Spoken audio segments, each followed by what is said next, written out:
Sa gilid ng bundok, merong coffee shop. Grabe, solid. Ayun oh. So dito yung daan, pupunta kami dyan. Sakit kami doon. Right, sakit tayo mga par. So guys, ito yung dadaanan natin. Mula sa kalsada, pupunta ka dito. Tatawirin mo to. Bukas sa kawayan. Tapos flowing yung river. May nangunguryente.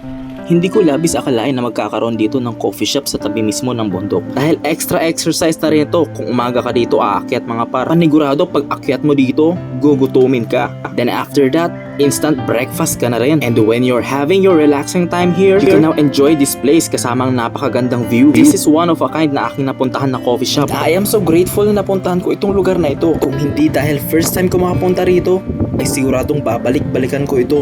So this is the Cafe Sinang of Barangay Cabarobuan, Manggatarang, Pangasinan. Tara na!